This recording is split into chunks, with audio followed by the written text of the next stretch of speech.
Most people see a cruise ship at full volume. Sunlight, music, movement, 1,000 little moments happening at once. And on Star of the Seas, that feeling is taken to another level. This is Royal Caribbean's newest ship, and currently the largest cruise ship on Earth. Each week, it departs Cape Canaveral, Florida, and travels to exotic ports of call. In St. Thomas, you can step off the ship and, within minutes, sink your bare feet into warm sand, watching that clear Caribbean water shift from turquoise to deep blue. In St. Martin, you can wander the boardwalk, a little shopping, a little food, with the beach never more than a few steps away. Or you can simply stay on board, because on a ship like Star of the Seas, the destination isn't only the port, it's also the city you're living in while you travel. In the daytime, it's hard to even take it all in. Decks filled with people chasing the sun, music echoing across open spaces, pools, promenades, lounges, water slides, ice skating, climbing walls, shows, all alive at once. Everywhere you go, something is happening. It's bright, busy, almost endless. These spaces are designed to pull you in, to feel exciting, effortless, larger than life.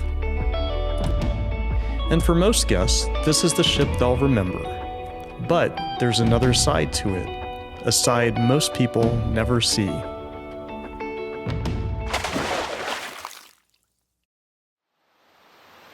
It's the middle of the night. The shows are over, the bars have gone quiet, and almost everyone is asleep. And yet, the ship doesn't feel asleep. Not exactly. It feels like a city that's closed to the public, but still fully running. The same chairs, the same lights, the same huge ship. But without the crowds, the scale changes. Corridors feel longer, rooms feel bigger, and you notice details you'd normally miss. Reflections in glass, the hum of ventilation, the soft rhythm of the ship moving through water. There's a calm to it, a kind of weightless quiet. At this hour, the ship has its own soundtrack. The distant clink of a cartwheel, a door closing somewhere far away, a vacuum in the next corridor, like a tide coming in and out.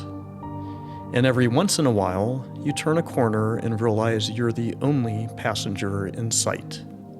Then you start noticing them, the night workers, moving quietly, efficiently, resetting the ship while everyone sleeps, mopping polished floors, wiping fingerprints from railings, preparing everything for the next morning.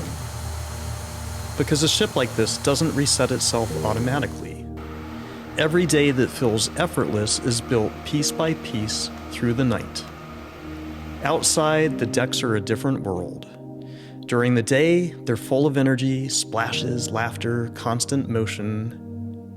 But at night, the pools are perfectly still. The plants in Central Park are being watered.